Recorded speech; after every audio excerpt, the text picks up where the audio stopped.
की न्यूज में आप सभी का स्वागत है। मैं हूं दीपिका। हम लगातार आपको महाकुंभ से जुड़ी अहम जानकारियां दे रहे हैं। दरअसल महाकुंभ 2025 इस बार कई मामलों में अलग है।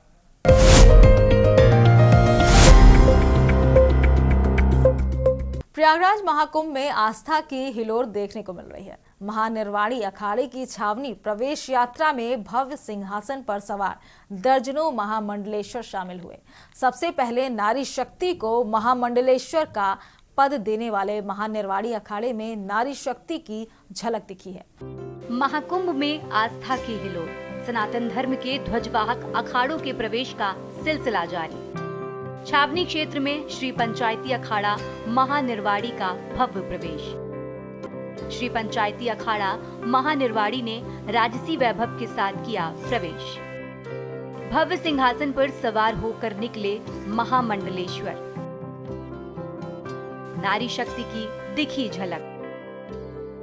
सनातन धर्म के 13 अखाड़ों में सबसे धनवान माना जाता है श्री पंचायती अखाड़ा महानिर्वाणी। 5 किलोमीटर लंबा सफर तय करके अखाड़े ने छावनी में किया प्रवेश।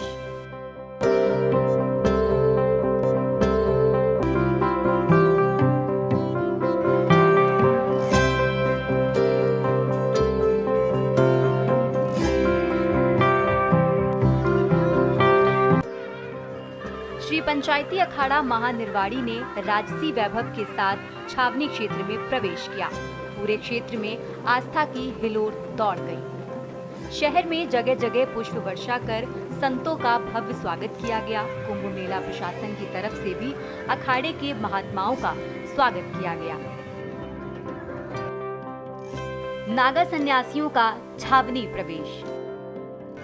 बता दें कि सनातन धर्म के 13 अखाड़ों में सबसे धनवान कहे जाने वाले श्री पंचायती अखाड़ा महानिर्वाणी ने छावनी क्षेत्र में धूम धड़ाके के साथ प्रवेश किया।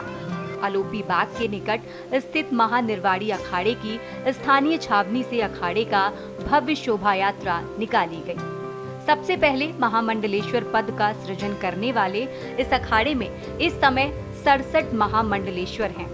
अखाड़े की छावनी प्रवेश यात्रा में भी इसकी झलक देखने को मिली, जिसमें आगे आगे अखाड़े के इष्ट भगवान कपिल जी का रथ चल रहा था, जिसके बाद आचार्य महामंडलेश्वर का भव्य रथ श्रद्धालुओं को दर्शन दे रहा था।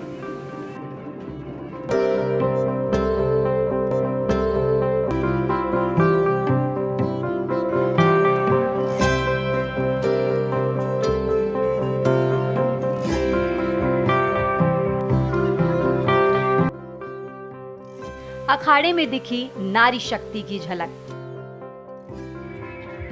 नारी शक्ति को महानिर्वाणी अखाड़ा ने हमेशा विशिष्ट स्थान दिया है। अखाड़ों में मातृ शक्ति को स्थान भी सबसे पहले महानिर्वाणी अखाड़ा ने दिया।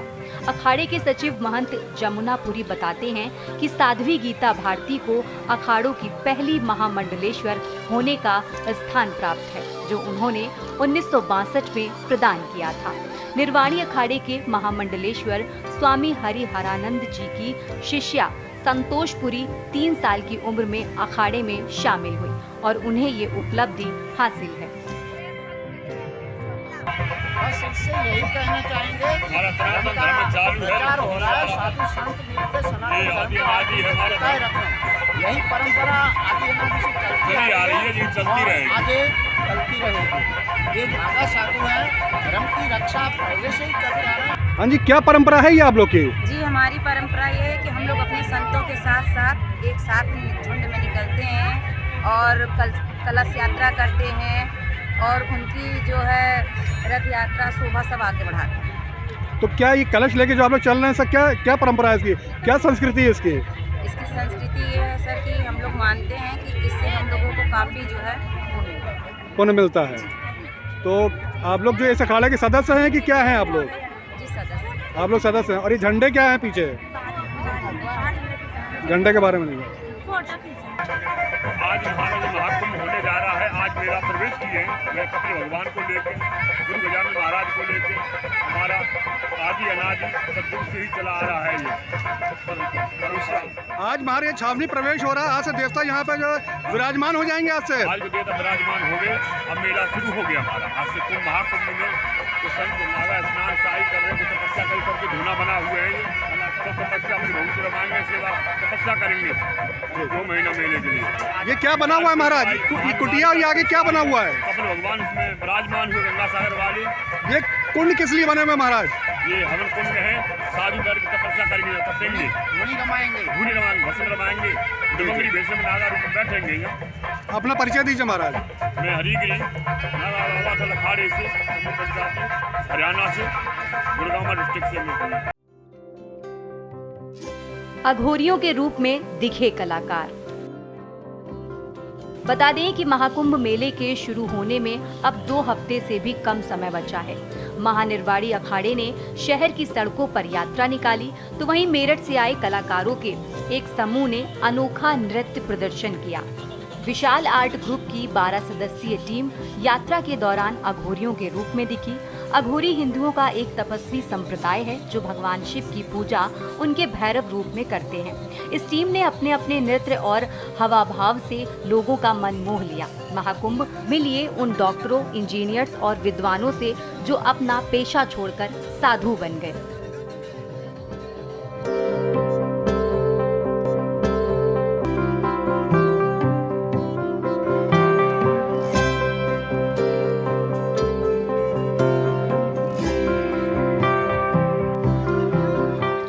हम कुंभ का मेला पहले करने आए थे 12 साल बाद, फिर ऊपर वाले ने हमारे ऊपर मेहर करी, फिर मैं अपना कोऑपरेशन देने आया हूँ। और ये मेरी टीम है 12 जनों की, उनके लिए हम काम करने आए विशाल आर्ट ग्रुप के द्वारा। और मेरे को बहुत ही अच्छा लगा है, भगवान ने, मेरे बड़े भोलेनाथ ने दोबारा मेरे को यहाँ पर आने के लिए मौका दिया। और भगवान ने चाहे तो इसी मारे हम सेवा करते रहेंगे बाबा की। बहुत शंकर भगवान की। किस तरह का आप लोग प्रोग्राम कर रहे हो? शिव अघोरी, बाबा के भक्त शिव अघोरी। कभी इंजीनियर, डॉक्टर, स्कॉलर थे, अब साधु।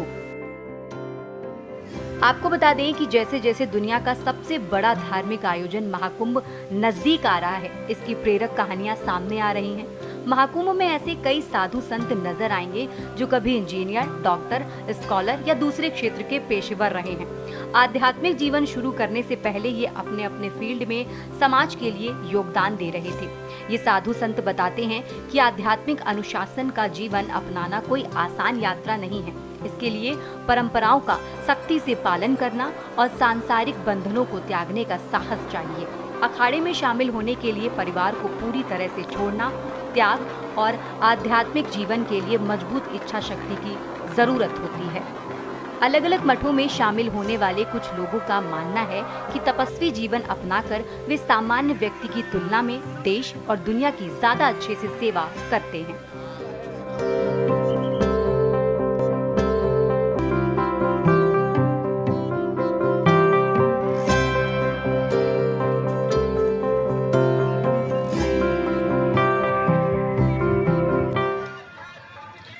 हमारे अखाड़े में तो मुख्य तरह से लगभग 50% संत पढ़े लिखे हैं। जैसे मैं ही आज जो है सिविल इंजीनियर हूँ।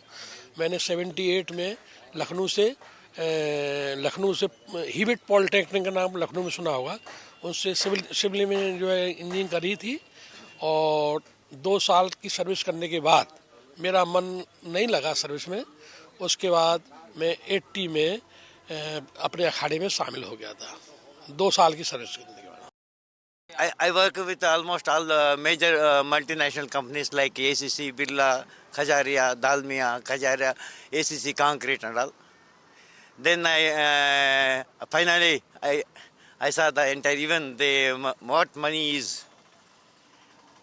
जब मुझे जो पैसा का real values, then I took sannyas from the Niranjani Akhada. हमारी परंपरा आप लोगों से बहुत भिन्न है। जब हमारे पास कोई सन्यासी संन्यास्त हो जाता है, जो भी व्यक्ति आएगा उसको हम ब्रह्मचर्य की दीक्षा देंगे। और जब हमें ये लगेगा कि ये व्यक्ति जो है अखाड़े की परंपराओं का पालन करेगा, उसी समय उसको संन्यास दिया जाता है। संन्यास्त होने के पश्चात वो वापस घर नहीं जाएगा। हमारी परंपरा है, वो वापस घर नहीं जाएगा और घर से संबंध नहीं रखेगा। तो जो उस परंपराओं का पालन कर पाता है, वही अखाड़े के जो हमारे मुख्य पद होती है उसी को दिए जाते हैं। एक सन्यासी एजुकेटेड है, पढ़ा लिखा है, डॉक्टर है या इंजीनियर है, तो वो अपनी भौतिकता में रहते हुए जितनी देश की सेवा कर सकता है उससे कई गुनी ज़्यादा संन्यास की परंपरा में आने के बाद देश की सेवा कर सकता है। क्योंकि अगर वो गृहस्थ में रह के कार्य करता है तो गृहस्थ में रह करके कहीं ना कहीं उसको किसी ना किसी व्यक्ति से मोह ममता रहती है।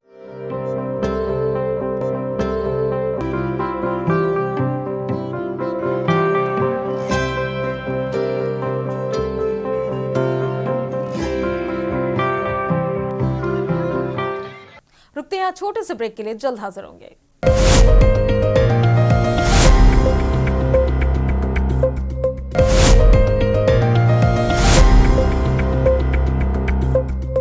बता दें कि महाकुंभ क्षेत्र में सनातन धर्म के ध्वजवाहक अखाड़ों के प्रवेश का सिलसिला लगातार जारी है। हमारी एक खास रिपोर्ट देखिए।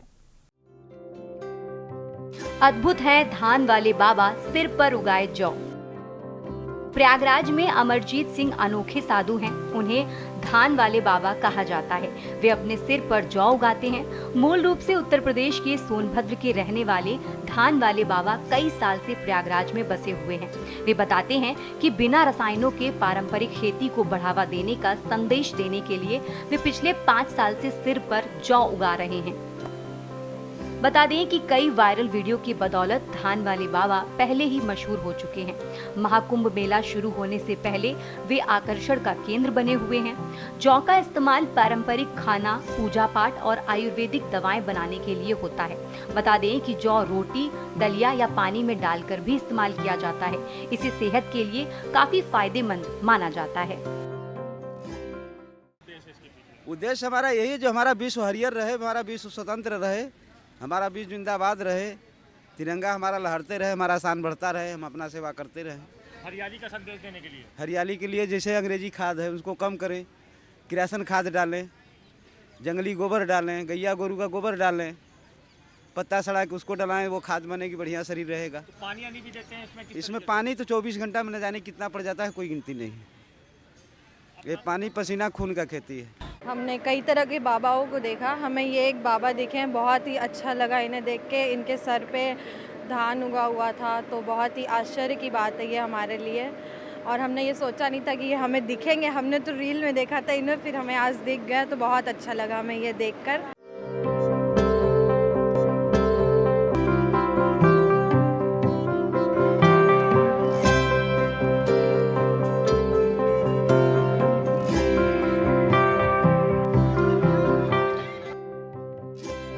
महाकुंभ में हाईटेक फायर ब्रिगेड तैयार। आपको बता दें कि दुनिया के सबसे बड़े धार्मिक समागम महाकुंभ को दिव्य और सुरक्षित बनाने की दिशा में अग्निशमन विभाग भी हाईटेक हो गया है। दमकल विभाग ने आग से संबंधित आपात हालत से निपटने की अपनी तैयारियों के तहत हाई तकनीक वाले अग्निशमन वाहनों का अनावरण किया और उन्हें हरी झंडी दिखाई। आयोजन के लिए विभाग की तैयारियां बढ़ाने के लिए एडीजी पदमजा चौहान ने वाहनों को लॉन्च किया। बता दें कि ये अत्याधुनिक वाहन आपात हालत में आग से तेजी से निपटने के लिए विशेष उपकरणों और तकनीकों से लैस हैं। 24 घंटे निगरानी पक्की करने के लिए अग्निशमन विभाग ने पूरे कुंभ मेला मैदान में अलग अलग जगहों पर अग्निशमन चौकियां स्थापित की हैं। इन चौकियों पर प्रशिक्षित कर्मचारी तैनात होंगे और वे उन्नत अग्निशमन गियर से सुसज्जित होंगे, जो आग से संबंधित किसी भी आपात स्थिति में तेजी से प्रतिक्रिया देने के लिए तैयार होंगे। अग्निशमन विभाग ने जनता को भरोसा दिलाया कि सभी फायरमैन पूरी तरह से प्रशिक्षित और सुसज्जित हैं, जिससे कार्यक्रम में प्रतिभागियों और पर्यटकों की सुरक्षा के लिए त्वरित प्रतिक्रिया मुमकिन हो सके। कुंभ के लिए फायर डिपार्टमेंट की तरफ से तैयारी हमारी पूरी है। काफ़ी पहले से हमने प्लानिंग किया है, तो अच्छा अभी हमने अपना सब कुछ व्यवस्थापित कर दिया है। यहाँ पे नए टेक्नोलॉजी हमने इंट्रोड्यूस किया आपकी बार फायर फाइटिंग के लिए, जो बेहतर हमें फायर फाइटिंग में मदद करेगा। जैसे आपके FQRV से फायर क्विक रिस्पांस व्हीकल्स, फिर फायर मिस्ट टेक्नोलॉजी के साथ बाइक्स हमने इंट्रोड्यूस किया है।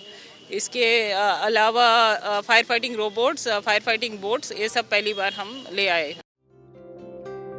एयरपोर्ट से संगम नगरी तक VVIP कॉरिडोर।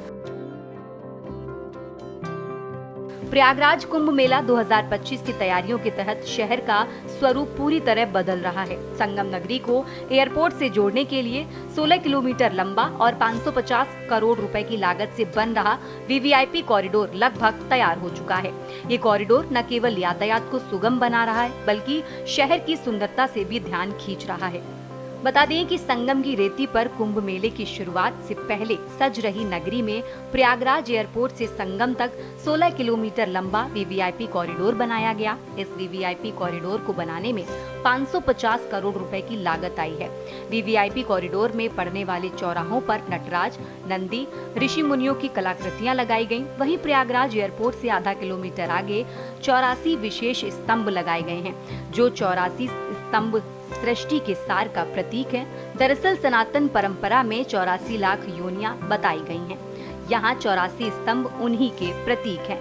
लाल पत्थर से तैयार किए जा रहे खम्भों पर भगवान शिव के सहस्त्र नाम भी अंकित किए गए हैं। सड़कों के किनारे पौधे लगाए गए, जिनमें फूलों के भी पौधे शामिल हैं। यहाँ आसपास रहने वाले लोगों का कहना है कि एक समय इस सड़क से गुजरने से डर लगता था, क्योंकि यहाँ सन्नाटा पसरा रहता था। लेकिन एयरपोर्ट से जुड़ने के बाद इस सड़क का महत्व तो बढ़ा ही, साथ ही आवागमन भी तेज हो गया है।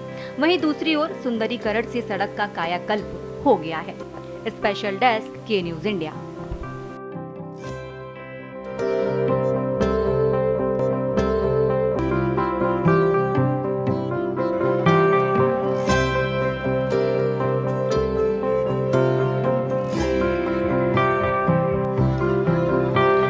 स्पेशल रिपोर्ट में फिलहाल मेरे साथ इतना ही। आप देखते रहिए के न्यूज इंडिया। नमस्कार।